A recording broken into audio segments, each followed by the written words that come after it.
The healing at the pool of Siloam in John chapter 9 is a wonderful insight into the way the ministry of Jesus was received, both by the common people as well as the religious elite in Jerusalem. There are other deeply profound lessons to be learned in the story and the location itself. As he passed by, he saw a man blind from birth, and his disciples asked him, "Rabbi, who sinned, this man or his parents, that he was born blind?" And Jesus answered, "It was not that the man sinned or his parents, but that the works of God might be displayed in him. We must work the works of him who sent me while it is day.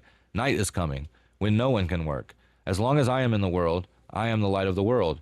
Having said these things, he spit on the ground and made mud with his saliva. Then he anointed the man's eye with the mud and said to him, "Go wash in the pool of Siloam," which means sent. So he went and washed and came back seeing. John 9, 1-7. The man was blind from birth. Even in the text, the gravity of the miracle is stated plainly by the healed man himself. After repeating his story for the third time, the Pharisees were still desperately grasping for any reason to explain the miracle without acknowledging that Jesus was the Messiah. The man says, "Never since the world began has it been heard that anyone opened the eyes of a man born blind. If this man were not from God, he could do nothing." The man had been blind just hours ago, and even he could see that Jesus must be from God. This perfectly exemplifies Jesus' message to the man when he caught up to him leaving the synagogue. Jesus said, "For judgment I came into this world, that those who do not see may see, and those who may see become blind." Some of the Pharisees near him heard these things and said to him, "Are we also blind?" And Jesus said to them, "If you were blind, you would have no guilt.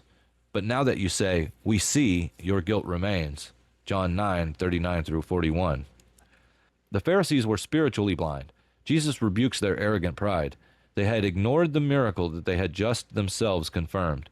This personal experience shouldn't have been their only clue that Jesus was the promised one. The Old Testament prophecies, as well as their own temple traditions, should have been more than sufficient to show them what the miracle portends and who Jesus truly was. Let's look at the great scroll of the prophet Isaiah. Isaiah 29:18.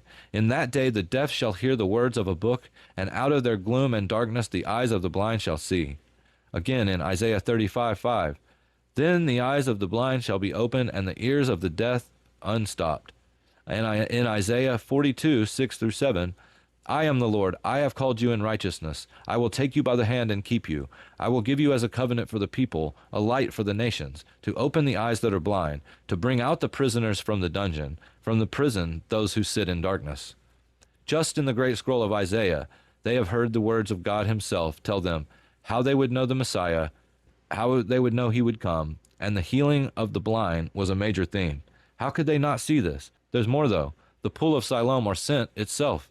In earlier chapters, time after time, Jesus reiterates to the people and to the Pharisees that he is the one who God has sent. The pool is called sent, and the reason for this is so on the nose, it makes the Pharisees' lack of belief, well, unbelievable. During the Feast of Tabernacles, Booths or Sukkot, this particular pool played a significant role.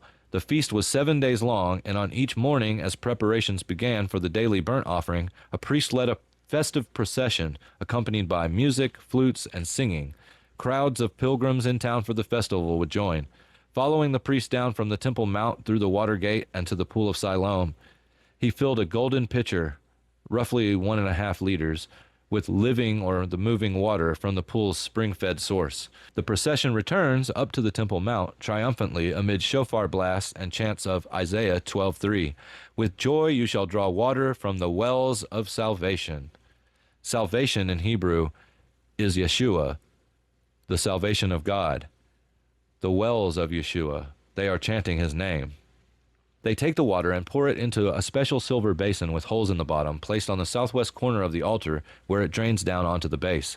Simultaneously, another priest poured wine from another pitcher into a companion basin, the two liquids, wine and water, mingling as they flowed down, a shadow of the cross to come. Blood and water, played out for hundreds of years before in the temple festivals. There were so many signs and prophecies that the Pharisees were truly without excuse. They had become blind just as Jesus told them they had.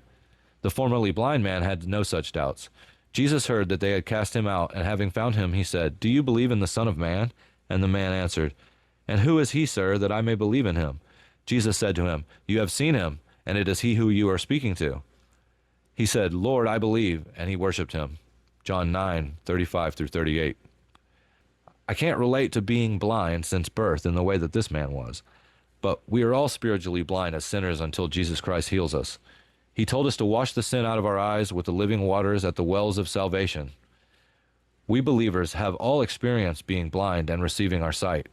Who would ask, after gaining their sight and being born blind, to be blinded again, to be returned to the dark? No one. Similarly, we should, as the man healed in John 9 did, cast all doubt aside. We have seen enough. We can cling to this experience in our times of doubt. We can cast these doubts aside as one who can now see.